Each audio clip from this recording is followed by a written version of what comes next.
ಧಾರವಾಡ ಕನ್ನಡ ಪುಸ್ತಕ ಪ್ರಾಧಿಕಾರ, ಬೆಂಗಳೂರು ಹಾಗೂ ಜಿಲ್ಲಾ ಗ್ರಂಥಾಲಯ ಜಾಗೃತಿ ಸಮಿತಿ, ಧಾರವಾಡ ಇವರ ಸಂಯುಕ್ತ ಆಶ್ರಯದಲ್ಲಿ ನಗರದ ಡಾ. ವೀಣಾ ಬಿರಾದರ್ ಅವರ ನಿವಾಸದಲ್ಲಿ ಮನೆಗೊಂದು ಗ್ರಂಥಾಲಯ ಸ್ಥಾಪನಾ ಸಮಾರಂಭವು ಅರ್ಥಪೂರ್ಣವಾಗಿ ಜರುಗಿತು.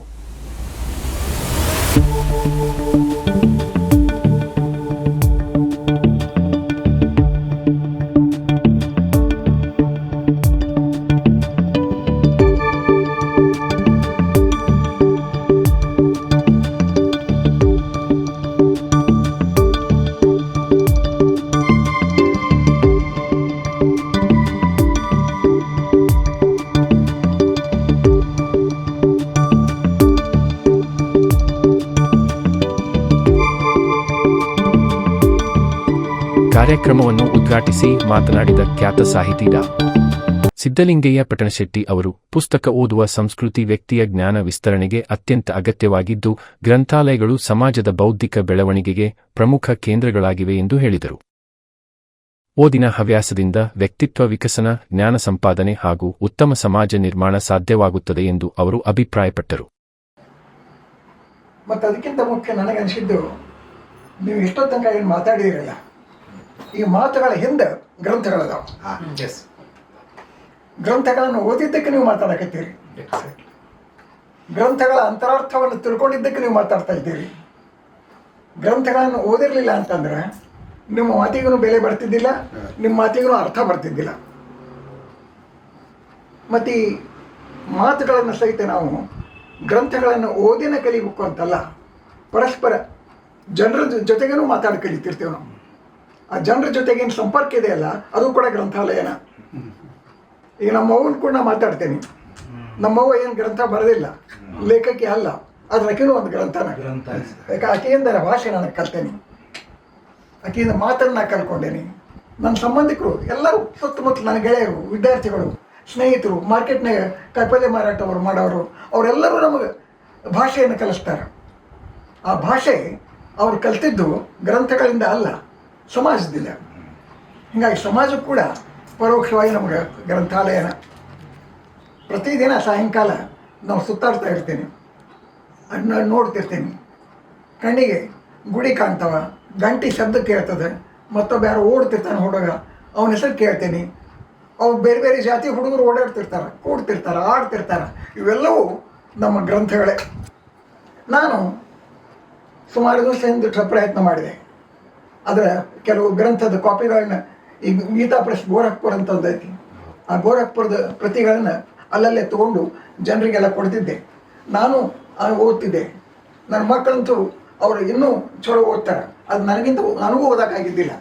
ಈಗ ಒಂದು 2-3 ತಿಂಗಳಿಂದ ಒಂದೊಂದು ಚಾಪ್ಟರ್ 18 ಅಧ್ಯಾಯಗಳನ್ನು ಕುರಿತು ಓದಿ. ಆಮೇಲೆ ನೋಡಿದೆ, ಮೊನ್ನೆ ಒಂದು ಸಂಗ್ರಹ, ಅವರ ರಾಮಚಂದ್ರ ರಾಯರ ಸಂಗ್ರಹ ಬಂದು ಗೀತಾ ಭಗವದ್ಗೀತಾನ 2 ಸಲ ಅನುವಾದ ಮಾಡ್ಯಾರ. ಪೂರ ಅವರು ಇಡೀ ಭಗವದ್ಗೀತೆನೇ ಕೊಡ್ಬೇಕಂತಲ್ಲ, ಯಾವುದೇ ಕೃತಿ ಕೊಡ್ಬೋದು. ನಾವು ಬೇರೆ ಬೇರೆ ಭಾಷೆಗಳಿಂದ ಅನುವಾದ ಮಾಡ್ತೇವೆ. ಈಗ ಶೇಕ್ಸ್ಪಿಯರ್ನ ಅನುವಾದ ಮಾಡೇ ತಿಳ್ಕೊಬೇಕು, ನಾವು ಕಾಳಿದಾಸನ ಅನುವಾದ ಮಾಡೇ ತಿಳ್ಕೊಬೇಕು, ಇಂಗ್ಲೀಷ್ನ ಅನೇಕ ಸಾಹಿತ್ಯ ಚರಿತ್ರೆಗಳನ್ನು ನಾವು ಅನುವಾದ ಮಾಡೇ ತಿಳ್ಕೊಬೇಕು, ಕವಿಗಳನ್ನು ಅನುವಾದ ಮಾಡೇ ತಿಳ್ಕೊಬೇಕು. ಹಿಂಗೆ ಅನುವಾದದ ಎಷ್ಟೋ ಪುಸ್ತಕಗಳು ಅದಾವೆ. ಈ ಥರ ಗ್ರಂಥಗಳು ನಮ್ಮನ್ನು ಬೆಳೆಸುವಂಥ ಶಕ್ತಿಗಳು. ಆ ಶಕ್ತಿ ಮನೆಯೊಳಗೂ ಇರಬೇಕು, ಎಲ್ಲ ಕಡೆಯೂ ಇರಬೇಕು. ಸಾಧ್ಯ ಇದ್ದಷ್ಟು ಅದನ್ನು ಬೆಳೆಸಬೇಕು.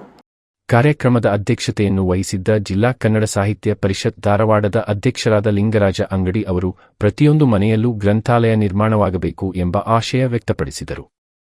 ಮನೆಗಳಲ್ಲಿ ಪುಸ್ತಕ ಸಂಗ್ರಹಣೆ ಹಾಗೂ ಓದುವ ವಾತಾವರಣ ನಿರ್ಮಾಣವಾದರೆ ಮಕ್ಕಳಲ್ಲಿ ಹಾಗೂ ಯುವಜನರಲ್ಲಿ ಜ್ಞಾನಾರ್ಜನೆಯ ಆಸಕ್ತಿ ಹೆಚ್ಚುತ್ತದೆ ಎಂದು ತಿಳಿಸಿದರು. ಸಾಹಿತ್ಯಗಳನ್ನ ಕಲಿಸ್ಬೇಕಂತಕ್ಕಂಥ ಒಂದು ಕನಸಿತ್ತು. ಆ ನಿಟ್ಟಿನೊಳಗೆ 2-3 ದಿವಸದಿಂದ ಮಾಂತಪ್ಪ ನಂದು ನಾವು ಮಾತಾಡಿಕೊಂಡು ಕ್ಲಿಯರ್ ಮಾಡ್ಕೊಂಡು, ನನಗೆ ಇಲ್ಲಿ ತಕ್ಷಣ ನೆನಪಾಗಿದ್ದು ನಮ್ಮ ಹಿರಿಯರಾದಂಥ ಮತ್ತು ನಮಗೆಲ್ಲ ಮಾರ್ಗದರ್ಶಕರಾದಂಥ ಸಾಹಿತ್ಯ ಸಮಾಜ ಅಧ್ಯಕ್ಷರಾಗಿ ಒಳ್ಳೆಯ ಕೆಲಸ ಮಾಡಿದಂಥ ನಮ್ಮ ಡಾಕ್ಟರ್ ಸಿದ್ದಲಿಂಗ ಪಟ್ಟಣ ಶೆಟ್ಟಿ ಅವ್ರನ್ನ ಇದಕ್ಕೆ ಉದ್ಘಾಟನೆಗೆ ಕರೆಸ್ಬೇಕು ಅಂತಕ್ಕಂಥ ಇತ್ತು. ಭಾಳ ಚೆನ್ನಾಗಿ ಹೇಳಿದರು. ಒಟ್ಟಿನಲ್ಲಿ ಇಲ್ಲಿ ಇರ್ತಕ್ಕಂಥ ಎಲ್ಲರ ಮುಖ್ಯ ಉದ್ದೇಶ ಓದಿನ ಜಾಸ್ತಿ ಆಗ್ಬೇಕಲ್ಲ. ಇಲ್ಲದೇ ಇದ್ರೆ ಏನಾಗತ್ತೀಗಲ್ಲ, ನಾವು ಈ ಮೊಬೈಲ್ ಯುಗದಲ್ಲಿ ಓದಿನ ಪ್ರಮಾಣ ಬಹಳಷ್ಟು ಕಡಿಮೆ ಆಗ್ತದಲ್ಲ. ಹೀಗಾಗಿ ಮೊನ್ನೆ ಸರ್ ಮನೆಗೆ ಬಂದಾಗ ಅವರು ತಮ್ಮ ಪುಸ್ತಕ ಕೊಟ್ಟಿದಾರಲ್ಲ, ಗಿರಿಜೀವನ ಮಾತು, ಅದೆಲ್ಲ ಬಿಡಲೇ ಇಲ್ಲ. ನಾನು 4 ದಿವಸ ಕುಂತು ಓದಿ ಮುಗಿಸ್ಬಿಟ್ಟಲ್ಲ. ನಾನು ಕರೋನಾ ಟೈಮ್ದಾಗ ಕಾದಂಬರಿಕಾರರ ಕತೆ ಓದೇನೆ.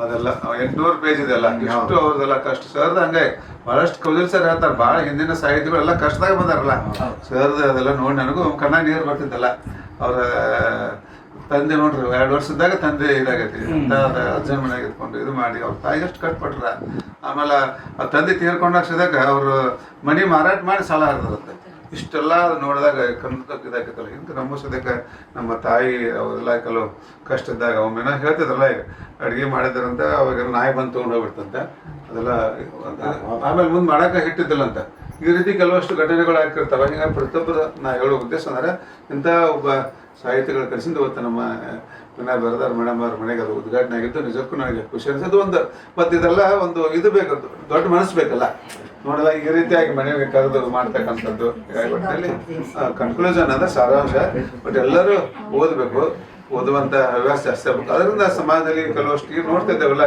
ಬಡದಾಟ ಎಷ್ಟು ನೋವು ಅನಿಸ್ತಲ್ಲ.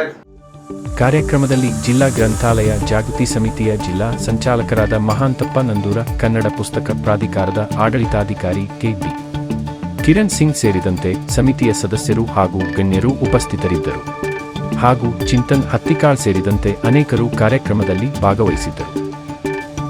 ಮನೆಗೊಂದು ಗ್ರಂಥಾಲಯ ಅಭಿಯಾನವು ಓದುವ ಸಂಸ್ಕೃತಿಯನ್ನು ಮನೆಗೆ ತಲುಪಿಸುವ ಮಹತ್ವದ ಹೆಜ್ಜೆಯಾಗಿದ್ದು ಪುಸ್ತಕ ಪ್ರೇಮಿಗಳಿಂದ ವ್ಯಾಪಕ ಮೆಚ್ಚುಗೆಗೆ ಪಾತ್ರವಾಯಿತು. ಕ್ಯಾಮೆರಾ ಮತ್ತು ವರದಿ ಸಿದ್ದು ಹಿರೇಮಠ, ಸ್ವಾತಿ ಸುದ್ದಿ ವಾಹಿನಿ, ಧಾರವಾಡ. ಸುಧೀರ್ ಅಣ್ಣ ಅವರಿಗೆ, ಪ್ರಭಾ ಅಕ್ಕ ಅವರಿಗೆ, ಚೈತ್ರಾಗ ಎಲ್ಲರಿಗೂ ನಾನು ಆತ್ಮೀಯವಾದವನ್ನ ಸ್ವಾಗತವನ್ನ ಕೋರ್ತಾ ಮತ್ತೊಮ್ಮೆ ಎಲ್ಲರಿಗೂ ನಮ್ಮ ಮನೆಯವರಿಗೆ ಅವ್ರನ್ನ ನೋಡಕತ್ತೀವಿ ಅವ್ರ ಪರವಾಗಿ ಮತ್ತೊಮ್ಮೆ ತಾವೆಲ್ಲರೂ ಬಂದು ಈ ಕಾರ್ಯಕ್ರಮನ ಇಷ್ಟೊಂದು ಯಶಸ್ವಿಯಾಗಿ ಮಾಡಿದ್ದಕ್ಕೆ ತಮ್ಮೆಲ್ಲರಿಗೂ ಮತ್ತೊಮ್ಮೆ ನಾನು ಅನಂತ ಧನ್ಯವಾದಗಳನ್ನು ತಿಳಿಸ್ತಾ ನನ್ನ ಮಾತುಗಳೇ ವಿರಾಮ ನೀಡ್ತೇನೆ.